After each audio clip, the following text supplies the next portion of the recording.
Hello and welcome to Let's H. I'm Hushcho. Scroll down and click on the Read More, explore some of the links in the blurb, and become a patron on Patreon for more quality content. Today I'm talking about Sole Purpose, which is the 10th episode of Season 5 of Angel. Last time was a little bit rough. Harm's Way is not one of my favorite episodes. In fact, it's one of my least favorite episodes, despite featuring one of my favorite characters. Sole Purpose, on the other hand, is a generally pretty good episode and features one of my favorite characters. This episode also has the distinction being the only episode to be directed by a member of the cast, David Boreanaz.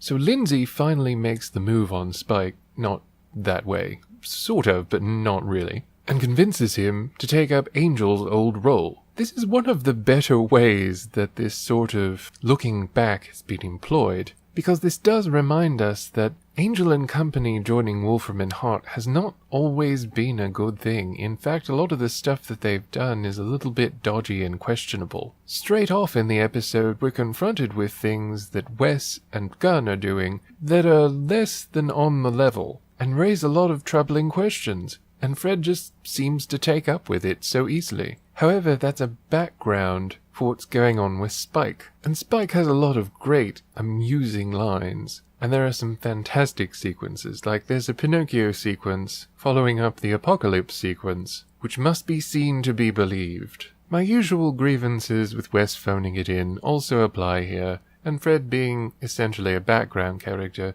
although she does participate amusingly in part of another dream sequence. I do like that the bear was there only briefly, and then was never seen again for the rest of the episode. And it does kind of lampshade the problematic identity that Fred has, like the problem that people seem to have of not actually knowing what she does. She's a scientist, they know that much, but they don't actually know what she knows and what she's supposed to be doing.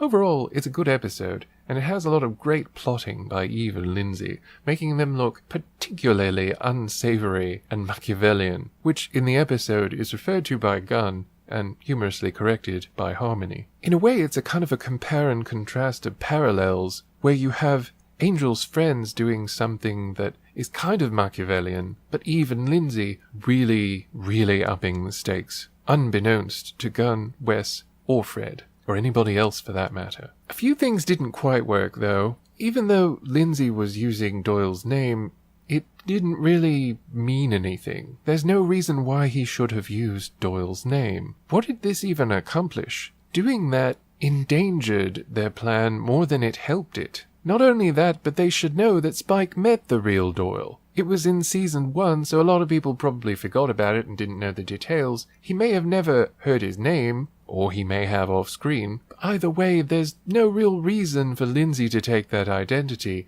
and to boot, the actor had passed away since then, and the actors for Angel and Lindsay knew the guy and were really uncomfortable doing this. You would think that the production would understand and would change it to something else, because when you think about it, it's not only unnecessary, it actually is kind of counterproductive. It puts their plan at risk, because just in case Spike decides to have a heart-to-heart with someone, they're going to immediately know that Doyle was someone that was really important to Angel and a big part of his life. It seems like one of those things that they put in to make us think of when the show was a lot better. And as you may remember, it gets a lot worse in a couple of episodes where they do the same thing but turn it up to 11. There's no real need to do a callback to a character who appeared in a few episodes of Season 1 and, while important, has long since not been a part of the show. But all that aside, honestly, this is a better episode of the season. In terms of storytelling, it's very solid. Eve is, as usual, great in it, as someone you love to hate. Lindsay is just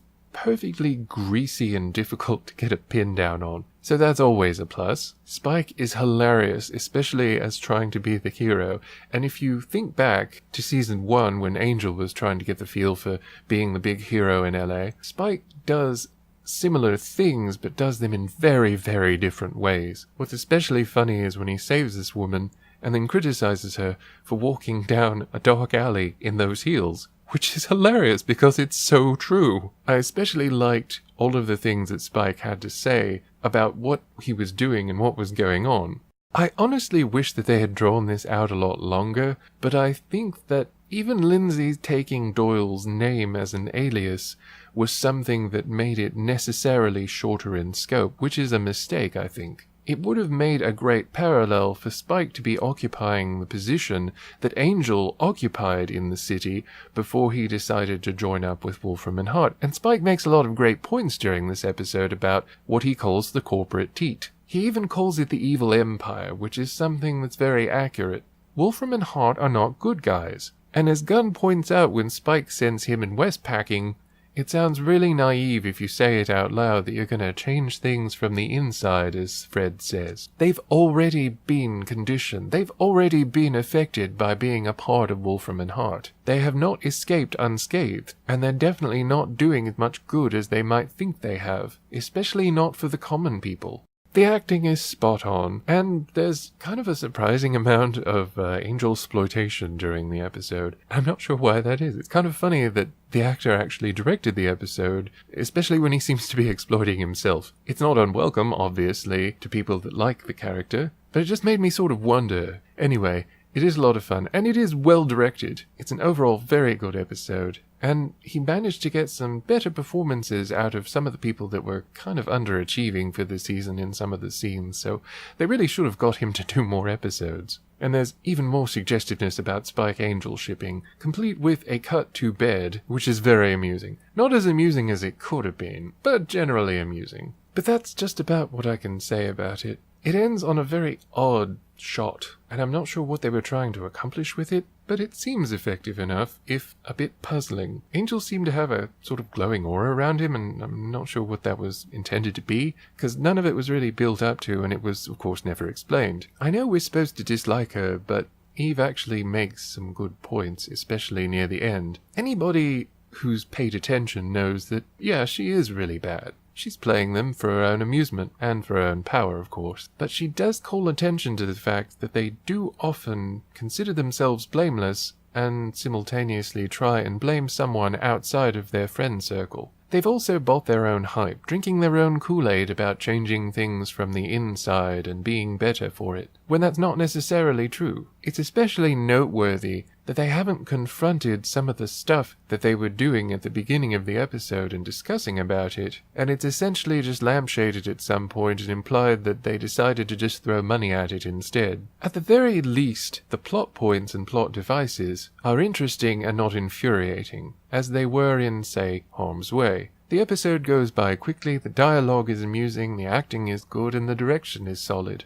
It's a great continuation to Spike's arc of being the hero for the common folk. I really liked this contrast and comparison to what Angel was and what he has become in Spike. And Spike is so different from Angel that it legitimately is an interesting story, and it's amusing to see how different he is and how that contrasts. So definitely check this out, and next time I'll be back with another episode. The next episode in Season 5 is Damage, Episode 11. Thanks a lot for tuning in. Subscribe if you like it. Hope you enjoyed. You're welcome. Bye.